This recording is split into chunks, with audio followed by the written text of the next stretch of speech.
Hello everyone, welcome to Light Beam Classes. आज हम वापस से नेशनलिज्म इन यूरोप का पार्ट 2 लेके आ गए।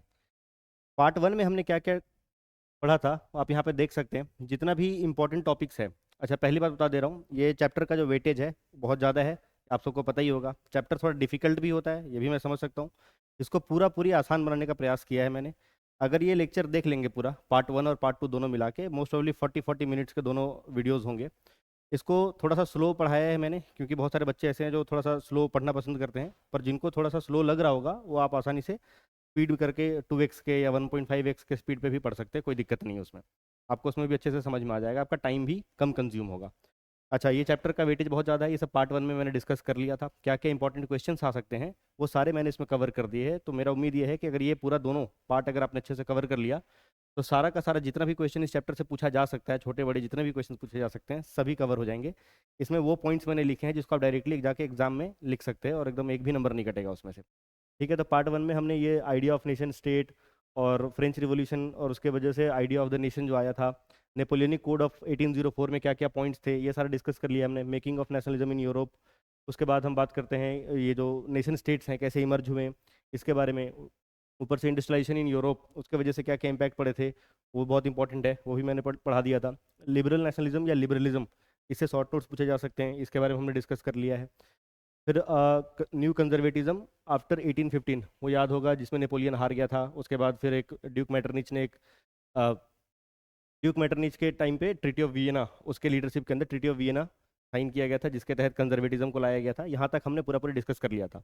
इसके बाद का जो भी टॉपिक है वो अभी मैं कवर करने वाला हूँ, चाहे इसमें जितने भी इंपॉर्टेंट है, यूनिफिकेशन ऑफ ब्रिटेन हो जाए, unification of Germany, unification of Italy हो जाए, या फिर बाल्कनाइजेशन वाला जो कंसेप्ट था, वो सारे बहुत अच्छे से डिस्कस करे हैं मैंने। इसके बाहर क्वेश्चन आने के चांसेस बहुत कम है, और इस तरीके से पॉइंट्स मैंने अरेंज करे हैं सारे के सारे कि आप डायरेक्टली जाकर उसको आंसर में लिख सकते हैं, आपके मार्क्स नहीं कटेंगे। तो स्टार्ट करते हैं यहाँ से, रिवॉल्यूशनरीज।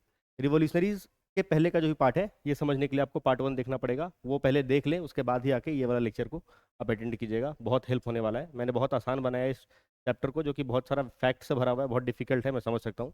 इसको थोड़ा आसान बनाया है, ठीक है। स्टार्ट करते हैं। रिवॉल्यूशनरीज, रिवॉल्यूशनरीज किनको कहते हैं? बेसिकली जो देश में क्रांति लाते हैं उनको रिवॉल्यूशनरीज कहते हैं। ऐसे ही कुछ रिवॉल्यूशनरीज के बारे में किताब में है, उनके बारे में पढ़ना है। फिलहाल इनसे क्या क्वेश्चन पूछे जा सकते हैं और ये क्या काम था इनका, वो जानते हैं। रिवॉल्यूशनरीज का मेन काम था, खास करके उस समय के टाइम पे, कुछ सीक्रेट सोसाइटीज बनाते थे। सीक्रेट सोसाइटीज का मतलब होता है जहाँ पे लोग चुप चुप के मिलते हैं और वहाँ पे अपना एजेंडा को डिस्कस करते हैं कि उनका आगे का जो अप्रोच है वो क्या होने वाला है। तो इनका मेन फंक्शन हुआ करता था कि सीक्रेट सोसाइटीज बनाना है। और ये सीक्रेट सोसाइटीज का जो मेन ऑब्जेक्टिव था वो क्या था, मेन एजेंडा क्या था, कि मोनार्की को अपोज करना है और लिबर्टी और फ्रीडम के लिए फाइट करना है। फ्रीडम और लिबर्टी मोर और लेस हिंदी में स्वतंत्रता ही कहते हैं, पर थोड़ा सा अंतर है दोनों में। लिबर्टी एक ब्रॉडर कंसेप्ट है, फ्रीडम एक छोटा सा कंसेप्ट है। फ्रीडम बेसिकली फिजिकल फ्रीडम की बात करती है, कोई कहीं भी जा सकता है, कहीं भी घूम सकता है। लिबर्टी एक ब्रॉडर कंसेप्ट है, एज इन सिर्फ फिजिकल फ्रीडम की बात नहीं करते हैं, उसमें हम बहुत सारा और भी चीज़, जैसे कि सोचने की, बोलने की आज़ादी, सभी चीज़ का जो फिजिकल फ्रीडम से हट के और भी जो चीज़ें हैं, सब वो लिबर्टी में कवर होती है। ऐसे ही एक रिवॉल्यूशनरी है जिनके बारे में आपको पढ़ना है, वो है यूजेफ मजीनी। ये मजीनी का नाम याद रखना है आपको, ठीक है।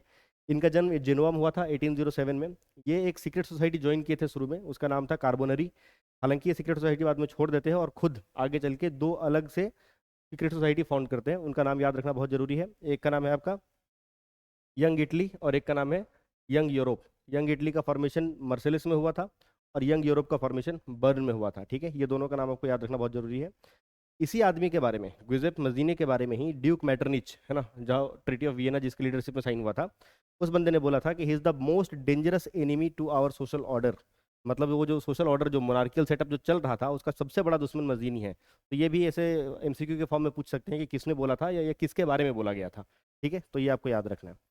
इसके बाद आते हैं, नेक्स्ट है एज ऑफ रिवॉल्यूशंस। यहाँ से भी क्वेश्चन 2 नंबर या 3 नंबर के पूछे जा सकते हैं। 1830 से 1848 का जो एज है, ये पूरा पूरी रिवॉल्यूशंस का एज था। इसमें कई सारे छोटे छोटे रिवॉल्यूशंस हुए थे। कौन कौन से हुए थे? सबसे पहला था फ्रेंच रिवॉल्यूशन, पर ये जुलाई वाला, ये दूसरा वाला है। जब हम लुई किंग लुई 16 के टाइम की एक फ्रेंच रिवॉल्यूशन की बात करते हैं, वो वाला नहीं। ये जुलाई रिवॉल्यूशन के नाम से भी जाना जाता है, इसको फ्रेंच जुलाई रिवॉल्यूशन भी कह सकते हैं। ये 1830 में होता है। याद होगा 1815 में जब ट्रीटी ऑफ वियना साइन हुआ था, तो जितने भी कंजर्वेटिज्म लाने के लिए, तो जो बोर्बन किंग थे फ्रांस में, उनको वापस से रीइंस्टेट कर दिया गया था, है ना। तो उन्हीं राजाओं को हटा के basically Bourbon kings were overthrown इसके द्वारा, लिबरल रिवॉल्यूशनरीज के द्वारा, और एक कॉन्स्टिट्यूशनल मोनार्की सेटअप करने का मतलब बेसिकली इनका आइडिया था। मोनार्की का मतलब पता है, एक ऐसा नेशन जहाँ पे हेड एक राजा होता है, पर कॉन्स्टिट्यूशनल मोनार्की का मतलब होता है राजा तो होगा पर साथ में एक संविधान भी होगा, ठीक है। तो कॉन्स्टिट्यूशनल मोनार्की सेटअप करना चाहते थे, इसके लिए जुलाई रेवोल्यूशन हुआ था 1830 में लिबरल रिवॉल्यूशनरीज के द्वारा। उसमें बोर्बन किंग्स को ओवरथ्रो कर दिया गया था और लुई फिलिप को हेड बनाया गया था, ठीक है। इसी के टाइम मेटरनिच, वही ड्यूक मेटरनिच, बहुत फेमस बंदा है, बार बार इसका नाम आ रहा है। इसने बोला था when France sneezes the rest of Europe catches cold, मतलब एक बार फ्रांस छींकता है तो पूरे यूरोप को सर्दी हो जाती है। मतलब बेसिकली ये है कि फ्रांस जो करता है उसको देख के पूरा यूरोप फॉलो करती है, ठीक है। तो ये भी मेटरनिच ने बोला था, ये भी एमसीक्यू के फॉर्म में पूछा जा सकता है, ठीक है। अगला था बेल्जियम में जो रिवोल्यूशन हुआ, बेल्जियम का कैपिटल है, इसको ब्रुसल्स कहते हैं। तो ब्रुसल्स रेवोल्यूशन या फिर बेल्जियम रिवोल्यूशन क्या हुआ था? United kingdom of Netherlands, United kingdom of great Britain हम लोग जो जानते हैं, जिसको यूके कहते हैं शॉर्ट फॉर्म में, वो इंग्लैंड या ब्रिटेन के बारे में बात करते हैं। ये है United kingdom of Netherlands, the Netherlands जिसको भी हम जानते हैं, उसी का पार्ट हुआ करता था बेल्जियम। और बेल्जियम भी इसी समय के दौरान बेल्जियम भी प्रोटेस्ट करके, रिवोल्ट करके अलग हो जाता है। तो ये भी अपने आप में एक इंपॉर्टेंट रिवोल्यूशन है, पूछ सकते हैं 2 नंबर के लिए। अगला था Greece war of independence. Greece war of independence, Ottoman empire का नाम आपने पहले सुना होगा। मेरे पुराने अगर लेक्चर्स अटेंड करें तो उसमें मैंने कई बार ऑटोमन एम्पायर का जिक्र किया है। ऑटोमन एम्पायर बेसिकली आज का जो टर्की वाला पार्ट है वहाँ पे रूल किया करता था। इनका कैपिटल कॉन्स्टेंटिनोपल हुआ करता था। कॉन्स्टेंटिनोपल को आज हम इस्तांबुल के नाम से जानते हैं, जो कि टर्की का कैपिटल है, ठीक है, मॉडर्न डे इस्तांबुल। तो ये ग्रीस जो था वो ऑटोमन एम्पायर का पार्ट था, है ना। ये बहुत लंबे समय से ट्राई कर रहा था कि इनको भी इंडिपेंडेंट होना है, और इवेंचुअली 1832 में ट्रीटी ऑफ कॉन्स्टेंटिनोपल के द्वारा, ये ट्रीटी ऑफ कॉन्स्टेंटिनोपल मैंने बताया, ये उसमें ऑटोमन एम्पायर का कैपिटल हुआ करता था। ये ट्रीटी ऑफ कॉन्स्टेंटिनोपल साइन होता है 1832 में, और ग्रीस इंडिपेंडेंट हो जाता है ऑटोमन एम्पायर से, ठीक है। इसके लिए एक इंग्लिश पोइट थे जिनका नाम था लॉर्ड बायरन। इनका नाम बहुत इंपॉर्टेंट है, एमसीक्यू में पूछा जा सकता है, ठीक है। तो लॉर्ड बायरन जो है, इन्होंने फंड्स ऑर्गेनाइज करे थे इस पूरे वॉर ऑफ इंडिपेंडेंस को लड़ने के लिए। इवेंचुअली इनका आगे चल के बीमारी से डेथ हो जाता है, ठीक है। पर जो रिजल्ट था वो था कि ग्रीस आज़ाद हो जाता है। तो बेसिकली देख सकते हैं कि 3 इंपॉर्टेंट रेवोल्यूशन हैं, आपको याद रखने हैं। तीनों के बारे में एक बार में 5 नंबर में पूछा जा सकता है। कौन कौन से थे? जुलाई रेवोल्यूशन जो कि फ्रांस में हुआ था, यहाँ पे लुई फिलिप को हेड बनाया गया था, एक कॉन्स्टिट्यूशनल मोनार्की सेटअप किया गया था, और जो ओरिजिनल बोर्बन किंग्स थे उनको हटा दिया गया था, ठीक है। और फिर था ब्रुसेल्स रिवोल्यूशन, जो कि बेल्जियम को अलग करने के लिए था, किससे? United kingdom of the Netherlands से अलग करने के लिए। और तीसरा था ग्रीक वॉर ऑफ इंडिपेंडेंस, जो कि ऑटोमन एम्पायर से अलग होने के लिए था। तो 3 इंपॉर्टेंट है, आपको याद रखना पड़ेगा, ठीक है। इसके बाद आते हैं the romantic imagination and national feeling. ये रोमांटिक इमेजिनेशन वो शाहरुख खान वाला नहीं है, ये थोड़ा सा डिफरेंट है। ये बेसिकली क्या है, एक ऐसा कल्चरल मूवमेंट है जहाँ पे नेशनलिज्म की फीलिंग जगाई जाती है लोगों के अंदर, through poems, through art, painting, music, songs, है ना। इनके द्वारा लोगों के अंदर राष्ट्र भाव जगाया जाता है, ठीक है। तो ऐसी फीलिंग को हम romantic imagination and national feeling कहते हैं। तो रोमांटिक इमेजिनेशन का मतलब यहाँ पे देश के लिए प्यार की बात हो रही है, ठीक है, दूसरे वाला नहीं। तो रोमांटिक इमेजिनेशन अगर पूछा जाएगा तो क्या है? तो cultural movement to develop feeling of nationalism through poems, stories, songs, etc, ठीक है। अब ज़्यादातर जो आर्टिस्ट और पोइट्स उसमें हुआ करते थे, ऑब्वियसली वही लीड करेंगे। अगर हम पोएम्स को और पेंटिंग्स की बात करते हैं तो आर्टिस्ट होंगे, जो पोइट्स होंगे, वही ज़्यादातर इस मूवमेंट को लीड करेंगे। तो वो जनरली थोड़े अगेंस्ट थे उस समय, जो लॉजिकल रीजनिंग और साइंस को बहुत ज़्यादा मात्रा में ग्लोरीफाई किया जा रहा था, उसके खिलाफ थे। उनका मानना था कि जो साइंस और ये लॉजिकल रीजनिंग है बहुत कम लोगों के समझ आती है ना। इसके तहत देश में सभी लोगों को यूनिफाई करके एक नेशनलिज्म की फीलिंग ग्रो करना बहुत मुश्किल होगा। उसके लिए उन्होंने बोला कि स्टोरीज को और पोएम्स को ही ज़्यादा प्रमोट करना चाहिए। ग्लोरिफिकेशन ऑफ साइंस और रीजनिंग को उतना ज़्यादा ये लोग प्रमोट नहीं करते थे, इनफैक्ट क्रिटिसाइज करते थे, इससे ज़्यादातर लोगों को हम जोड़ नहीं पाएंगे, इनका ये मानना था, ठीक है। ऐसे ही एक फिलोसोफर था, जर्मन फिलोसोफर, जिसका नाम है जोहान गॉटफ्राइड, ठीक है, ये नाम आपको याद रखना है। जोहान गॉटफ्राइड ने 2 वर्ड ऐसे उस समय के टाइम पे 2 वर्ड कॉइन किए गए थे। एक का नाम था दास वोक और एक का नाम था वोक गाइस्ट, ठीक है। ये दोनों वर्ड वर्ड क्या है? जोहान गॉटफ्राइड का कहना था कि अगर एक्चुअल में जर्मन कल्चर आप देखना चाहते हैं तो जर्मन के कॉमन पीपल के पास जाइए। दास वोक का मतलब होता है कॉमन पीपल। तो आप जर्मन के कॉमन पीपल के पास जाएंगे तो एक्चुअल में आपको जर्मन कल्चर का रिफ्लेक्शन दिखेगा, ठीक है। और दूसरा था वोक गाइस्ट। वोक गाइस्ट का मतलब होता है ट्रू स्पिरिट ऑफ नेशनलिज्म। उनका मानना था, जोहान गॉटफ्राइड का, कि जो ट्रू स्पिरिट ऑफ नेशनलिज्म है वोक गाइस्ट, वो लोगों के अंदर वैसे ही गानों, मूवीज, पोएम्स, पेंटिंग्स, आर्ट, इनके थ्रू ही डेवलप किया जा सकता था। तो जो ट्रू स्पिरिट ऑफ नेशनलिज्म है वो इन्हीं चीज़ों के माध्यम से डेवलप किया जा सकता था, ऐसा मानना था जोहान गॉटफ्राइड का। तो दास वो याद रखना है, कॉमन पीपल, यानी कि ट्रू रिफ्लेक्शन ऑफ कल्चर अगर देखना है तो आपको कॉमन पीपल के पास दिखेगा। और वो गाइस्ट यानी कि ट्रू स्पिरिट ऑफ नेशनलिज्म अगर ग्रो करना है तो इन माध्यम का इस्तेमाल करना पड़ेगा, ये जोहान गॉटफ्राइड का कहना था, ठीक है। ऐसा ही एक केस था पोलैंड का, और कैरल कर्पिंस्की, ये नाम याद रखिएगा, कैरल कर्पिंस्की। ये बंदे कौन थे ये बताता हूँ। ये एक्चुअली में जो पोलैंड था उस समय रसिया, ऑस्ट्रिया के जैसे मतलब जो सुपर पावर्स उसमें हुआ करते थे, उस समय के पॉइंट ऑफ व्यू से बात कर रहा हूँ। तो रसिया और ऑस्ट्रिया जैसे कंट्रीज के द्वारा पोलैंड का जो एरिया डिवाइड कर लिया गया था, आपस में डिस्ट्रीब्यूट कर लिया गया था, और इनके कल्चर को सप्रेस करने का पूरा प्रयास किया जाता था। पर वहाँ पे जो स्कूल के टीचर्स थे या फिर जो चर्च के फादर थे या बिशप्स थे, वो जनरली पॉलिश लैंग्वेज में ही बात किया करते थे अपने लोगों से, ताकि अपने कल्चर को जिंदा रख सके, अपने लैंग्वेज का माध्यम से इस्तेमाल किया था। अगर लैंग्वेज का रोल पूछा जाएगा नेशनल फीलिंग को डेवलप करने के लिए, तो आप पोलैंड का एग्जाम्पल जरूर देंगे। तो जो पोलैंड था वहाँ पे टीचर्स वगैरह थे, है ना, ये पूरा चीज़ लीड किया गया था कैरल करपिंस्की के द्वारा। ये एक बेसिकली सिंगर टाइप के थे। ये ज़्यादातर जो अपने कॉन्सर्ट वगैरह करते थे वहाँ पे पॉलिश गानों का पॉलिश लैंग्वेज में इस्तेमाल करते थे, पॉलिश गाने गाते थे और अपने पॉलिश कल्चर को जिंदा रखने की बात करते थे। ठीक है, तो स्कूल्स हो चाहे चर्च हो, हर जगह पे, या जो अपना सोशल गैदरिंग करते थे ये लोग, वहाँ पे भी पॉलिश लैंग्वेज का इस्तेमाल करते थे। तो लैंग्वेज के बेसिस पे अपने कल्चर को इन्होंने प्रिजर्व किया। हालांकि आगे चल के कुछ जो चर्च के जो फादर हैं और जो बिशप्स हैं, उन लोगों को पकड़ के जेल में डाल दिया जाता है, एग्जीक्यूट कर दिया जाता है कई सारे लोगों को, क्योंकि वो पॉलिश लैंग्वेज का इस्तेमाल कर रहे थे। उनका मानना था मतलब कि रशियन लैंग्वेज का इस्तेमाल करना है, या फिर जो एरिया ऑस्ट्रिया के द्वारा कब जाया गया था, उनका मानना था कि ऑस्ट्रियन लैंग्वेज में ही बात करेंगे, ऐसा। तो ये पॉलिश का इस्तेमाल करते थे, इसके लिए कई सारे लोगों को गिरफ्तार करके बाद में एग्जीक्यूट कर दिया गया था। ठीक है, तो लैंग्वेज के बेसिस पे नेशनलिज्म की फीलिंग को जिंदा रखने का एग्जाम्पल है पोलैंड। आपको ये पोलैंड का नाम आपको याद रखना पड़ेगा। ठीक है, उसके बाद आते हैं, दौर आता है भूखमरी का, है ना, मुसीबतों का।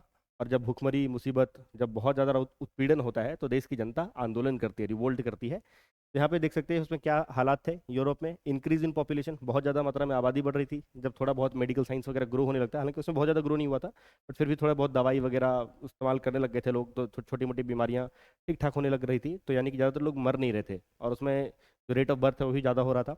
उसके वजह से पॉपुलेशन ओवरऑल यूरोप, बहुत, सिर्फ एक फ्रांस या रसिया की बात नहीं कर रहे हैं, ओवरऑल यूरोप हर जगह ही। और सिर्फ यूरोप का नहीं, उसमें वो दौर था जब पूरे दुनिया में आबादी का ठीक ठाक ग्रोथ देखने को मिल रहा था। तो जब आबादी बढ़ेगी, है ना, तो खाने की कमी तो होगी, क्योंकि भैया अपने पास जो खाने के एग्रीकल्चरल जो लैंड है वो तो उतने ही होते जितने हैं, लिमिटेड है।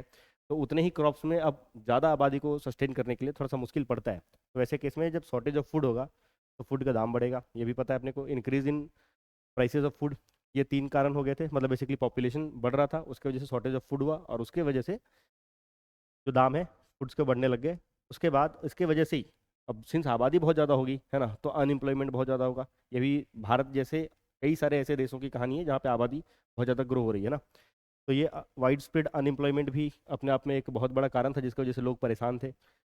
और इंडस्ट्रियलाइजेशन भी ठीक ठाक उसमें ग्रो करने लग रहा था, जिसके वजह से जो स्मॉल प्रोड्यूसर्स थे वो सस्टेन नहीं कर पा रहे थे, वो कम्पीट नहीं कर पा रहे थे, जो कि बड़े बड़े फैक्ट्रीज में एक मशीन में कई सारे आइटम्स एक बार में प्रोड्यूस हो जाते थे।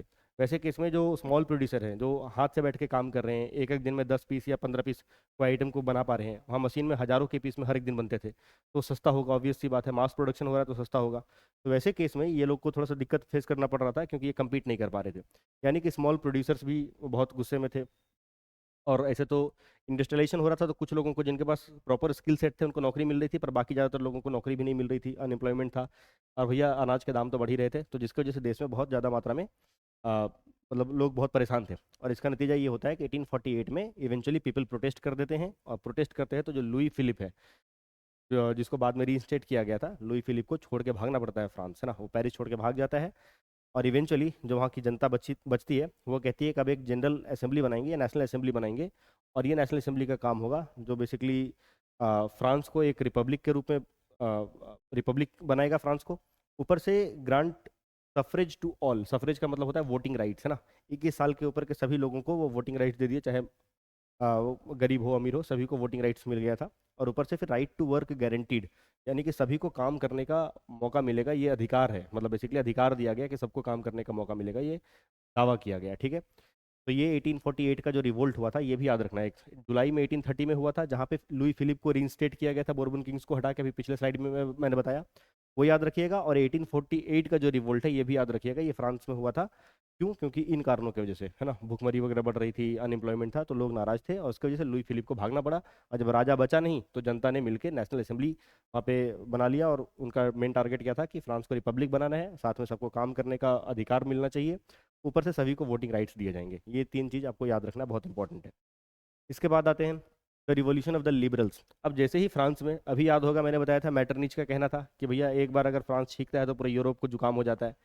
का मतलब यही है कि फ्रांस जो करेगा वो यूरोप फॉलो करेगा। तो यहाँ पे फ्रांस में जो हुआ वो देख के यूरोप के अलग अलग कंट्रीज है ना, वो भी जो खास करके जर्मनी इटली, उसमें कंट्रीज नहीं थे, मतलब स्टेट्स थे, ग्रुप ऑफ स्टेट्स थे जहाँ पे जर्मन भाषा बोली जाती थी। उसको हम अभी के लिए जर्मनी कह रहे हैं, पर वो जर्मनी एज अ नेशन अभी बना नहीं है, ठीक है, वो टाइम लगेगा।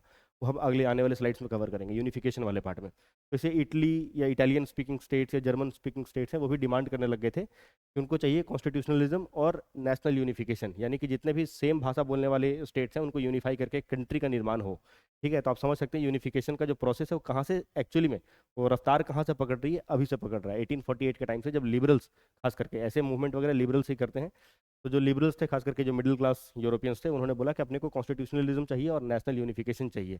ठीक है, तो जर्मनी का और इटली का नेशनल यूनिफिकेशन का प्रोसेस का जो एक तरीके से हम कह सकते हैं चिंगारी है, वो अभी लग चुका है। ठीक है, जर्मनी में 1848 में ऐसे ही एक और घटना है, आपको याद रखना पड़ेगा। वहाँ के जो मिडिल क्लास प्रोफेशनल्स थे, जो बिजनेसमैन थे, आर्टिस्ट थे, है ना, सबने मिलके सिटी ऑफ फ्रैंकफर्ट, जो जर्मनी में एक बहुत इंपॉर्टेंट सिटी है, सबको अभी भी बहुत फेमस है, तो जो सिटी ऑफ फ्रैंकफर्ट है वहाँ पे सबने मिलकर डिसाइड किया कि वो मिलके बैठेंगे और नेशनल असेंबली बनाएंगे। ठीक है, उसके लिए 831 लोग टोटल चुन के इलेक्टेड रिप्रेजेंटेटिव्स हैं, वो आए और कहाँ पे, सिटी ऑफ फ्रैंकफर्ट में एक चर्च है, इसका नाम था सेंट पॉल चर्च। ये चर्च का नाम भी याद रखना है, आपको एमसीक्यू के फॉर्म में पूछा जा सकता है। ठीक है, कहाँ पे आए, सिटी ऑफ फ्रैंकफर्ट के सेंट पॉल चर्च में, वहाँ पे जमा हुए 831 इलेक्टेड रिप्रेजेंटेटिव थे। ठीक है, और इनका वही मेन क्या था कि कॉन्स्टिट्यूशनल मोनार्की बनाना है, मोनार्की रहे पर कॉन्स्टिट्यूशनल रहे, यानी कि संविधान भी रहे। ठीक है, और उसके लिए इन्होंने उस समय जो प्रुशिया, अच्छा प्रुशिया सबसे बड़ा जर्मन स्पीकिंग स्टेट था, सबसे इंपॉर्टेंट जर्मन स्पीकिंग स्टेट था, तो उसका जो राजा था फ्रेडरिक विलियम फोर, है ना, उसको इन्होंने वो जो कॉन्स्टिट्यूशनल मोनार्की बनाने का जो इन्होंने ठाना था, उसका हेड बनाने का सोचा था। पर ये भैया जो राजा है वो बोला कि हम तुम्हारा साथ नहीं देंगे, और ये चला गया अपने जैसे और भी मोनार्क के सपोर्ट में, और ये चाहता था कि कंजर्वेटिज्म यहाँ पे बना रहे, बेसिकली एक तरीके से जो कोई बदलाव आ रहा है वो ना हो और राजाओं का यहाँ पे प्रभुत्व चलता रहे बेसिकली। तो इन्होंने सपोर्ट नहीं किया, ये इसने सपोर्ट नहीं किया, और ये चला गया अपने राजाओं के और भी अपने जैसे राजाओं के सपोर्ट में। ठीक है, यहाँ पे विमेन का भी रोल पूछा जा सकता है 2 नंबर के लिए, तो आपको 2 या 3 का पूछ सकते हैं। तो इसमें ये जो पूरा, जो आपकी किताब में एक डायग्राम भी है, उसमें देखेंगे कि जो फ्रैंकफर्ट का जो सिटी है, जहाँ पे सेंट पॉल चर्च में जहाँ पे लोग जमा हुए हैं, उसके अंदर 2 गैलरी बनाई हुई है। ऊपर वाले गैलरी में सारी महिलाएं वहाँ पर खड़ी हैं। बेसिकली उनको सिर्फ ऑब्जर्वर के रूप में बुलाया गया था, उनके पास कोई भी बोलने का या वोट करने का अधिकार नहीं था। हालांकि महिलाओं का रोल इस पूरे जर्मनी में बहुत ज़्यादा था। ये न्यूज़पेपर वगैरह बहुत ज़्यादा मात्रा में डिस्ट्रीब्यूट करते थे, जिसमें नेशनलिज्म को एक तरीके से इवोक करने की बातें लिखी रहती थी, है ना, इनका कंट्रीब्यूशन बहुत ज़्यादा था। पर इनको यहाँ पे सिर्फ ऑब्जर्वर के तौर पे बस अलाउ किया गया था कि कोई वोट नहीं कर सकते, कुछ नहीं कर सकते, आप बस खाली खड़े रहो देखो, है ना, एक तरीके से पैसिव सिटीजन के रूप में ट्रीट किया जा रहा था। ये एक चीज़ आपको याद रखना है। ठीक है, अब इसके बाद आते हैं बहुत इंपॉर्टेंट, यूनिफिकेशन ऑफ जर्मनी। तो आपने देखा चिंगारी तो पहले लग चुका था, है ना, फ्रांस में जो हुआ उसको देखा सीखी, बाकी यूरोप के अलग अलग जगह पे भी कॉन्स्टिट्यूशनलिज्म और नेशनल यूनिफिकेशन का डिमांड चालू हो गया था। ठीक है, तो इवेंचुअली यूनिफिकेशन ऑफ जर्मनी कैसे होगा वो देखेंगे। यहाँ से 5 नंबर के भी क्वेश्चन आ सकते हैं। तो सबसे पहले आपको याद रखना है कि जो प्रोसेस है किसके द्वारा स्टार्ट किया गया था। मैंने बताया था लिबरल्स के द्वारा। जनरली वो कौन होते थे, मिडिल क्लास जो जर्मन पीपल थे, उनके द्वारा स्टार्ट किया गया था। हालांकि जो यूनिफिकेशन का जो प्रोसेस है वो अपोज किया गया था मोनार्की के द्वारा। अभी मैंने बताया फ्रेडरिक विलियम नहीं पसंद कर रहा था, वो चला गया था, और राजाओं के सपोर्ट में, इनके नेशनल असेंबली के सपोर्ट में नहीं था वो। तो मोनार्की के द्वारा अपोज किया जा रहा था, और मोनार्की की जो मिलिट्री थी उसके द्वारा भी अपोज किया जा रहा था। हालांकि ये सपोर्ट किया जा रहा था किसके द्वारा, जंकर्स के द्वारा। जंकर्स कहते हैं लार्ज लैंड ओनर्स को, एमसीक्यू के लिए इंपॉर्टेंट है। ठीक है, प्रुशिया में, उसमें जो प्रुशिया में जो लैंड ओनर्स थे बड़े बड़े, है ना, उनको जंकर्स कह के बुलाते थे। ठीक है, इनके द्वारा सपोर्ट किया जा रहा था इस नेशनल यूनिफिकेशन का मूवमेंट को। ठीक है, लेकिन राजा कोई जगह पे अभी जनरली कोई काम होता नहीं है, करता नहीं है ना, वो काम बांट देता है किसी और को करने के लिए। तो यहाँ पे जो बेसिकली जो जिम्मेदारी थी, है ना, ये यूनिफिकेशन का, ये दिया गया था प्रुशिया के चीफ मिनिस्टर, जिनका नाम था ऑटो वन बिस्मार्क। ठीक है, ये ऑटो AUTO वाला नहीं है, ऑटो ऑटोमन, ऑटोमन एम्पायर वाला ऑटो है। ठीक है, OTTO, ऑटो वन बिस्मार्क को ये जिम्मेदारी दी गई कि आप लीड करोगे किसको, बेसिकली ये प्रुशियन आर्मी का जो हेल्प लोगे थोड़ा बहुत, प्रुशिया की जो थोड़ी बहुत आर्मी थी जो सपोर्ट में थी नेशनल यूनिफिकेशन के सपोर्ट में। हालांकि मेन जो मिलिट्री थी वो मोनार्की का, जो राजा का जो मिलिट्री था, वो सपोर्ट नहीं कर रहे थे, पर ऐसे कुछ लोग थे जो सपोर्ट कर रहे थे, उनके मदद से, है ना, चीफ मिनिस्टर कौन, कहाँ का, प्रशिया का chief minister auto von Bismarck ने ये पूरा का पूरा मूवमेंट को लीड किया। 7 साल में, 7 साल में लगभग, हाँ ऑलमोस्ट 7 साल, 7 साल में 3 लड़ाई लड़े थे। किसके किसके खिलाफ, ऑस्ट्रिया के खिलाफ, फ्रांस के खिलाफ और डेनमार्क के खिलाफ। बेसिकली ये वो कंट्रीज थे जो जर्मन स्पीकिंग जो स्टेट थे ना, जैसे प्रुशिया हो गया, उसके अलावा और जितने भी थे, उन पे कुछ जगहों पे ऑस्ट्रिया का कब्जा था, कुछ जगह पे फ्रांस का कब्जा था। तो इन तीनों कंट्री के खिलाफ 7 साल में 3 लड़ाई लड़े, है ना। किसके मदद से लड़ा था? प्रुशियन आर्मी की मदद से। कौन? Auto von Bismarck. और इवेंचुअली प्रुशिया जीत जाता है इस लड़ाई में। और लड़ाई को जीतने के बाद, है ना, छोटा भाई किसका, जो राजा था फ्रेडरिक विलियम फोर, जो डिनाई कर दिया था इनके साथ, इनके सपोर्ट में आने से, उसका छोटा भाई जिसका नाम था काइजर विलियम वन, उसको राजा के तौर पे प्रोक्लेम कर लिया जाता है प्रुशिया जब लड़ाई जीत जाती है तो। और एक तरीके से जर्मनी का यूनिफिकेशन हो जाता है। तो बेसिकली आपको याद रखना है, ओटोमन बिस्मार्क के द्वारा लीड किया गया था। ये 3 लड़ाई लड़े थे 7 साल के दौरान। किसके किसके खिलाफ याद रखना है? ऑस्ट्रिया, फ्रांस और डेनमार्क के खिलाफ, ठीक है। और इवेंचुअली प्रुशिया जीत जाती है, और जीत जाने के बाद जर्मनी को यूनिफाई कर दिया जाता है। और यूनिफाई करने के बाद राजा बनाया जाता है काइजर विलियम वन, जो कि फ्रेडरिक विलियम फोर के छोटे भाई थे, ठीक है। और ये जो सेरेमनी था बेसिकली, जो एक तरीके से सेलिब्रेट करने के लिए, और जो था वो फ्रांस के पैलेस ऑफ वर्साइल्स का नाम आपको याद होगा, है ना। बहुत इंपॉर्टेंट है, आगे चल के वर्ल्ड वॉर में भी इसका नाम बहुत ज़्यादा आता है। फिलहाल अभी जानिए कि फ्रांस में एक बहुत इंपॉर्टेंट पैलेस था, पैलेस ऑफ वर्साइल्स, जहाँ पे राजा रहते थे। वहाँ पे एक हॉल ऑफ मिरर्स है, बहुत आलीशान, बहुत भयानक टाइप से बनाया हुआ था हॉल ऑफ मिरर्स। उस पैलेस के उस हॉल में ये सेरेमनी था जहाँ पे सेलिब्रेट किया गया था। और राजा को, किंग काइजर विलियम वन को राजा का एक तरीके से उपाधि दिया गया, या मतलब प्रोक्लेम कर लिया गया कि जर्मनी के राजा आप ही रहेंगे, ठीक है। ऐसे ही एक बहुत इंपॉर्टेंट पार्ट है यूनिफिकेशन ऑफ इटली। ये कैसे हुआ समझते हैं। जैसे अगर यूरोप का मैप है, ठीक है, तो ये यूरोप का मैप है, ऐसा मान लेते हैं कुछ इस हद तक ये ऊपर का यूरोप है पूरा, ठीक है। नीचे वाला जो पार्ट हमने बनाया, ये वाला यहाँ पे बड़ा सा आइलैंड है, ये वाला पार्ट है इटली का। तो इटली 7 स्टेट में डिवाइडेड था। तो 7 स्टेट में जो सबसे इंपॉर्टेंट स्टेट है, जैसे कि जर्मनी भी कई सारे स्टेट में डिवाइडेड था, उसमें सबसे इंपॉर्टेंट था प्रूशिया। वैसे ही सबसे इंपॉर्टेंट जो इटालियन स्पीकिंग स्टेट था वो था सार्डिनिया पिडमोंट, इस जगह के आसपास, है ना। ये सार्डिनिया पिडमोंट का जगह था, सार्डिनिया पिडमोंट। और ऊपर वाला जो पार्ट था, अच्छा इधर है ऑस्ट्रियन, ऑस्ट्रो हंगेरियन एम्पायर, जो कि आगे चल के ऑस्ट्रिया और हंगरी अलग अलग कंट्री में टूट जाएंगे। तो बेसिकली यहाँ पे ऑस्ट्रियन एम्पायर का कब्जा था इधर। इधर कुछ स्पेनिश, ये वाला कुछ स्टेट्स में स्पेन का कब्जा था, जो स्पेनिश जो राजा थे उनका कब्जा था। तो बेसिकली इटालियन जो स्पीकिंग स्टेट्स थे 7, उनमें से कहीं पे ऑस्ट्रियन का कब्जा है, कहीं पे स्पेनिश का कब्जा है, आप समझ सकते हैं। फिलहाल बस इतना ही जानना है। तो 7 इटालियन स्टेट्स थे। अच्छा, मजीनी तो याद हो गई, जिनके बारे में हमने पहले ही बात किया था, एक सीक्रेट सोसाइटीज़ वगैरह 2 फाउंड किए थे, यंग इटली और यंग यूरोप।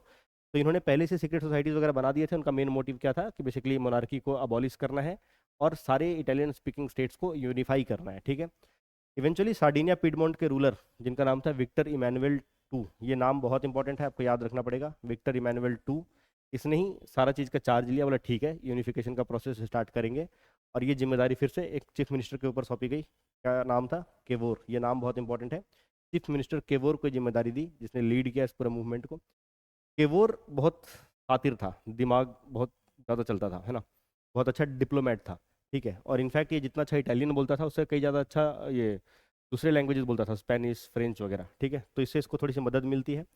और ये जाके इवेंचुअली 1859 और 1860 में, है ना, 2 लगातार साल में ऑस्ट्रियन, जो कि ऊपर ऑस्ट्रिया के फोर्सेस का कब्जा ऊपर था और स्पेनिश के फोर्सेस का कब्जा नीचे की तरफ था, इनको डिफीट करता है।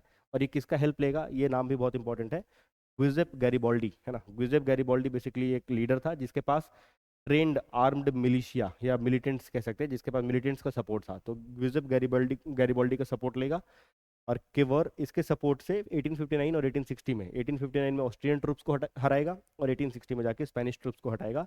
और अगले ही साल 1861 में इटली जीत जाता है, बेसिकली उस केवर जीत जाता है और सारे इटालियन स्पीकिंग स्टेट्स को यूनिफाई कर देगा।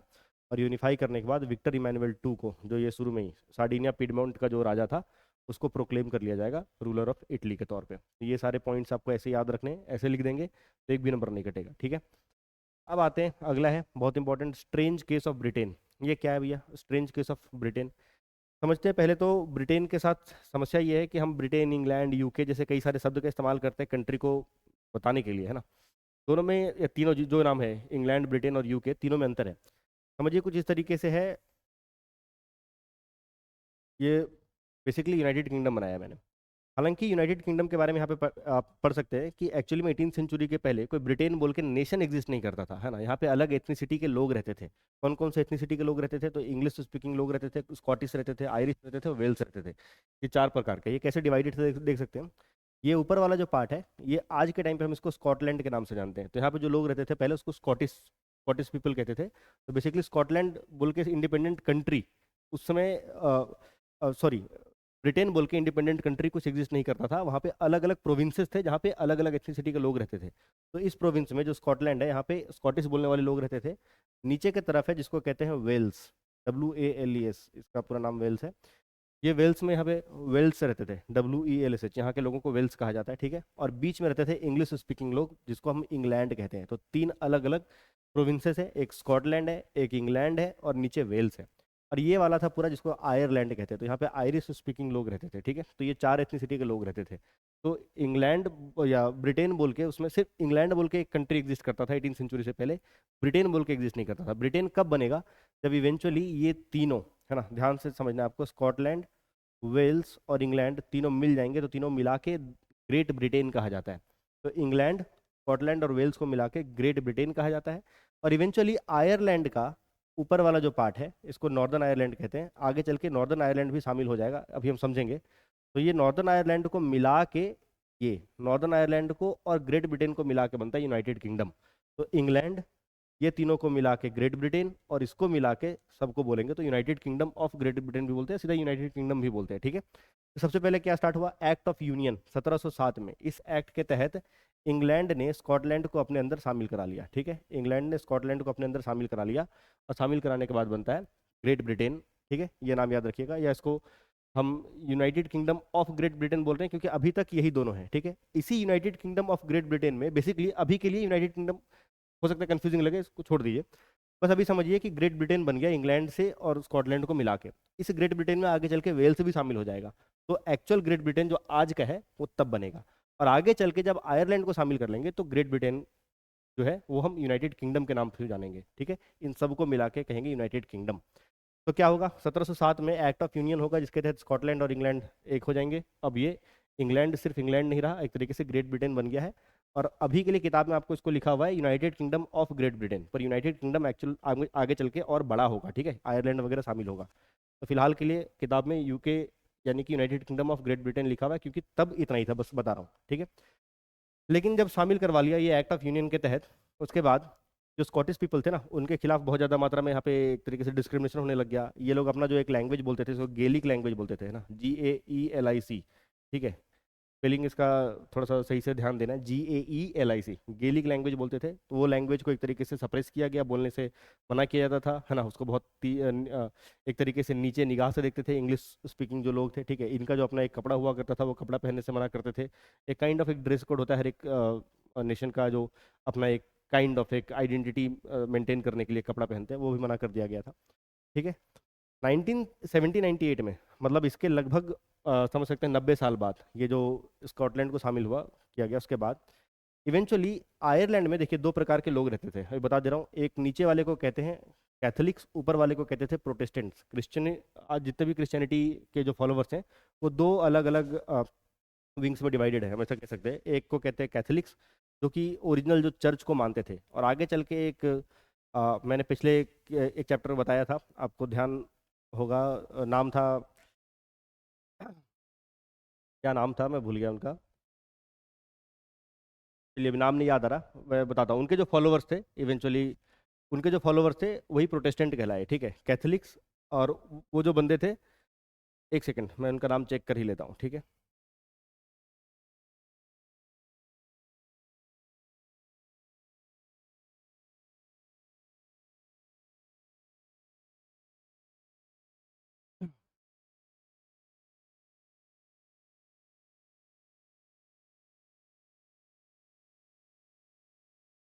मार्टिन लूथर किंग, है ना, बहुत इजी नाम है पर वो स्किप हो गया, ठीक है। तो मार्टिन लूथर किंग जो थे, है ना, उनके फॉलोवर्स कहलाए प्रोटेस्टेंट। मार्टिन लूथर किंग कौन थे? मार्टिन लूथर किंग थे बेसिकली जिन्होंने चर्च पे सवाल उठाए थे कई सारे, ठीक है। कि मतलब चर्च से कई या बाइबल का जैसे जो एक तरीके से चर्च जिस तरीके से बाइबल को पोर्ट्रे करती थी, उनका मानना था कि नहीं, हमारा इसमें इंटरप्रिटेशन कुछ अलग है, जो चर्च इंटरप्रेट करती है बाइबल को वैसा नहीं है। कई सारे सवाल पूछे थे, ठीक है।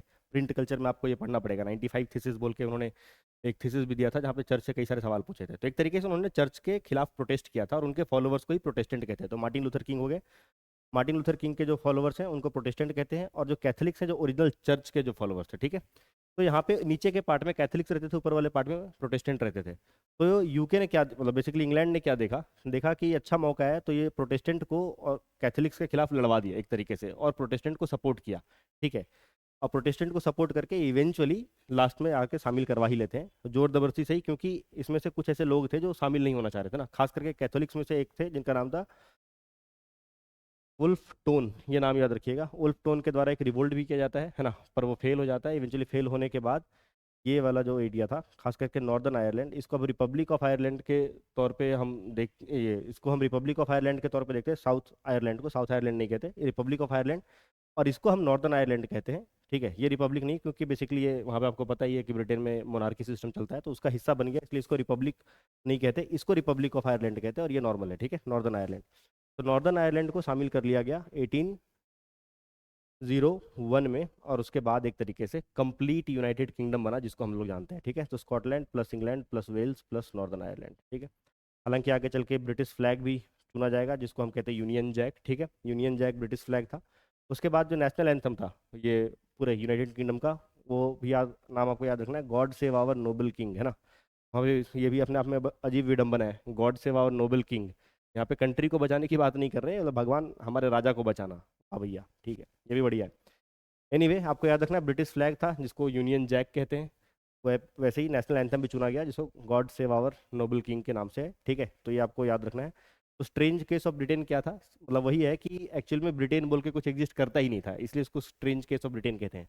इंग्लैंड में स्कॉटलैंड मिला एक्ट ऑफ यूनियन 1707 के बाद, और ये बना एक तरीके से ग्रेट ब्रिटेन का पहला पार्ट। आगे चल के वेल्स भी शामिल होगा, तब बनेगा कंप्लीट ग्रेट ब्रिटेन। और आगे चल के फिर प्रोटेस्टेंट वाला जो पार्ट था आयरलैंड का, यानी कि नॉर्दर्न आयरलैंड है, उसको शामिल कराया जाएगा ग्रेट ब्रिटेन में, और तब बनेगा कंप्लीट यूनाइटेड किंगडम। ठीक है। तो अगर ये हो गया तो तीनों यूनिफिकेशन हमने समझ लिया, यहाँ से बहुत आसान होगा। अब आते हैं विजुअलाइजिंग द नेशन, है ना, देश को कैसे देखते हैं। बेसिकली एक वर्ड है आपके, इसमें आपको याद रखना पड़ेगा, इसको एलेगरीज कहते हैं। ठीक है, एलेगरीज क्या होते हैं समझते हैं। आप समझ लीजिए कोई एक मतलब कोई भी एक आइडिया है, जैसे राष्ट्रभाव का आइडिया है, या फ्रीडम का, या लिबर्टी का कोई भी विचार है, उस विचार को अगर हम कोई एक इंसान या कोई एक ऑब्जेक्ट से अगर हम रिप्रेजेंट करते हैं, तो उन्हीं को हम एलिगरीज कहते हैं। ठीक है, एलिगरीज when an abstract idea like freedom, liberty, nationalism is expressed through a person और अ थिंग। ठीक है, तो ऐसे ही दो ऐसे एलिगरीज का जिक्र है आपकी किताब में, दोनों के बारे में आपको पता होना चाहिए। एक है जर्मेनिया, है ना, और एक है मैरियन। ये दो बेसिकली लेडी लेडी थे, जिनका स्टैचूज उस समय के टाइम पे जर्मनी में और फ्रांस में रिस्पेक्टिवली बनाया जा रहा था। जर्मेनिया एलिगरी थी कहाँ की, जर्मनी की। एक महिला का स्टैचू था, क्या था उसमें, वो बेसिकली क्राउन के रूप में एक, मतलब ओक लीव्स, है ना, ओक पेड़ के जो लीव्स हैं वो लगाते हैं। उसका मतलब होता है हीरोइज्म। आपको ये सबके मतलब याद रखने, ठीक है। ओक लीव्स का मतलब क्या था, हीरोइज्म था। ठीक है, वो हीरोइज्म को दर्शाती है। साथ में एक हाथ में उनका तलवार है। अच्छा, ये दिखाता है विलिंगनेस टू फाइट, बेसिकली करेज, हिम्मत, कि मैं लड़ने से डरती नहीं हूँ, है ना। वैसे ही उसी स्वॉर्ड में, उसी तलवार में चारों तरफ ओक लीव्स वापस से फिर सराउंडेड थे, मतलब घेरे हुए थे उसको। ठीक है, वो दिखाता है कि लड़ाई करने के लिए तो मैं तैयार हूँ, पर ओक लीव्स दिखाते हैं कि अगर आप शांति करना चाहते हैं, पीस, समझौता करना चाहते हैं, तो मैं उसके लिए भी तैयार हूँ। ठीक है। और उसके बाद था पीछे से एक तरीके से हैलो। हैलो का मतलब होता है एक पीछे से रोशनी आती है ना, ऐसे सूर्य उग रहा है और उसका जो रोशनी है वो पीछे से आता है। ठीक है, तो rays of the rising sun, इसका मतलब होता है रेनेशा। रेनेशा का मतलब होता है बिगनिंग, न्यू बिगनिंग, है ना। तो basically rays of the rising sun का मतलब था beginning of a new era. ठीक है, तो ये जर्मेनिया का जो स्टैचू था, इसको देख के लोग अपने आप में एक मतलब इसको देख के नेशनलिज्म की फीलिंग आती थी कि हाँ ये है हमारा कंट्री, है ना, ये इन चीज़ों को रिप्रेजेंट करता है। वैसे ही फ्रांस के लिए भी एक स्टैचू बनाया गया था, एक महिला का, जिसका नाम था मैरियन। अच्छा, ये रियल में कोई महिलाएं नहीं थी, है ना, ये एक स्टैचू था, स्टैचू का नाम दिया गया था। ठीक है, जर्मेनिया और मैरियन। तो फ्रांस में मैरियन, मैरियन भी वो रेड कलर का टोपी पहनती थी, जो कि अपने आप में एक रिवॉल्यूशन को दर्शाता है, क्योंकि फ्रांस तो हमेशा कई सारे वहाँ पे तो रिवॉल्यूशन ही रिवॉल्यूशन हुए। ठीक है, तो रेड कैप है।